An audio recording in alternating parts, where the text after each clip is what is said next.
Hey there, lovelies. Welcome to Tea Time with Ty. It's me, daughter of the Most High. Brace yourself, because this tea might just transform your life. Hey there, lovelies.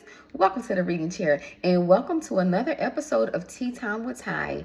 And it's me, Ty, aka God's daughter, because I am God's daughter. And today, guys, I will be coming to you reading a segment from my book, The Way We Live.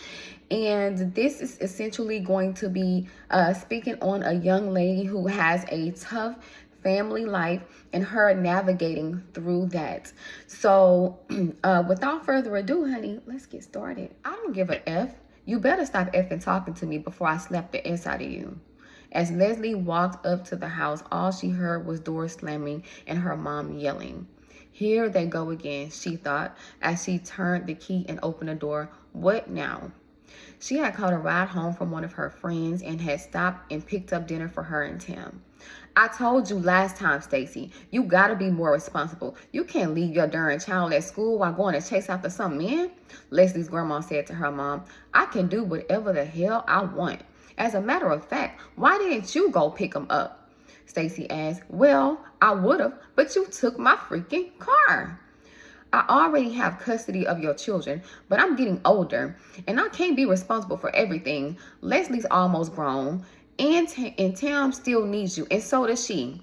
But you want to chase after some man and get high instead, yelled Leslie's grandma. F you. I know you ain't talking. It's not like you were sober mama of the year. They kept going back and forth. Leslie just grabbed a water from the fridge and headed upstairs to check on Tim. He was in his room sitting in front of the TV playing a game with his bag of Takis and ice cream his mom bought him as an apology for picking him up late.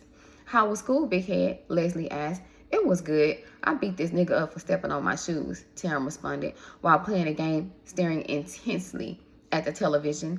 Leslie just grinned and shook her head. She sat the McDonald's bag containing the dinner in front of him before closing the door and walking to her room. Thanks, she heard him yell as she approached her bed. Leslie proceeded to FaceTime Mel.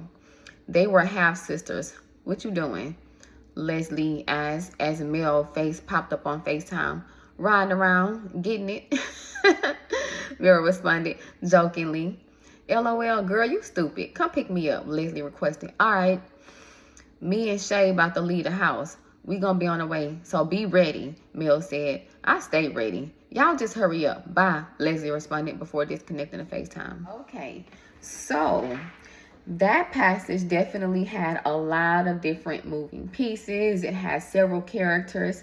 It had Leslie, which was the daughter, the sister, the granddaughter, and in this case, the main character. Then we had Stacy, which was Leslie's mother, Tim, which was Leslie's little brother. We had Mel, which was Leslie's half-sister. And then we had Leslie's grandmother, which in this case is grandmother, okay? So I think that first I want to look at it from Leslie's points of view.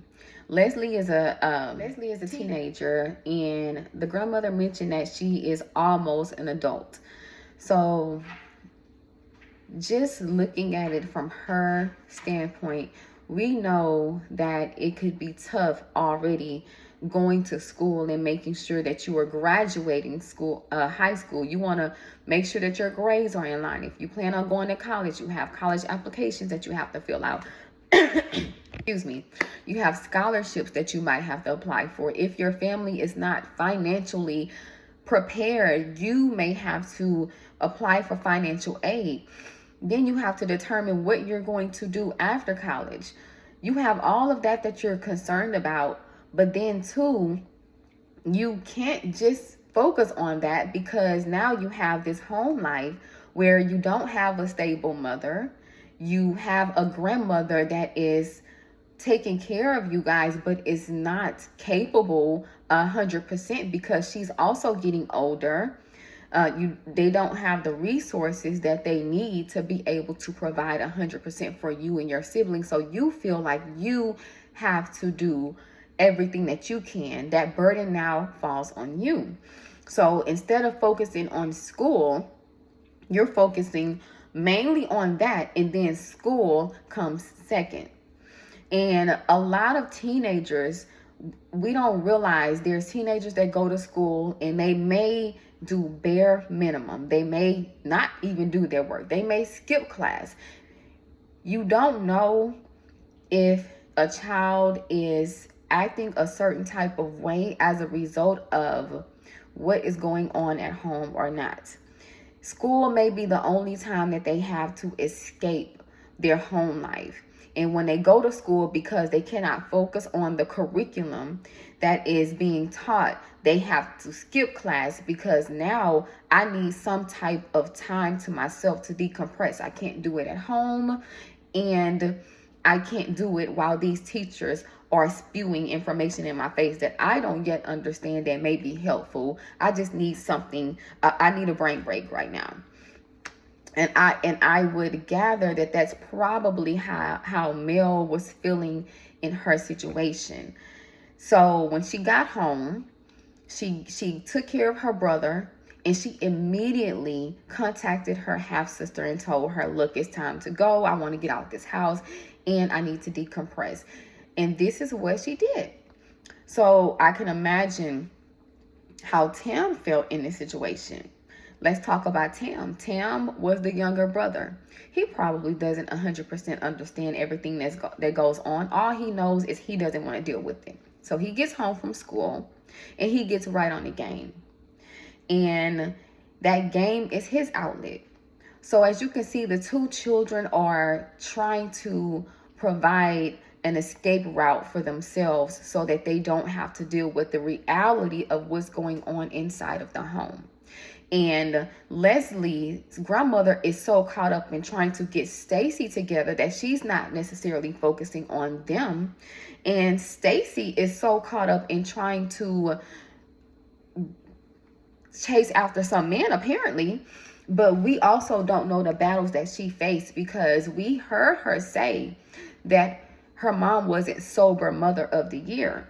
So you don't know what she went through as a childhood that caused her to feel so insignificant that she needed that validation from another man.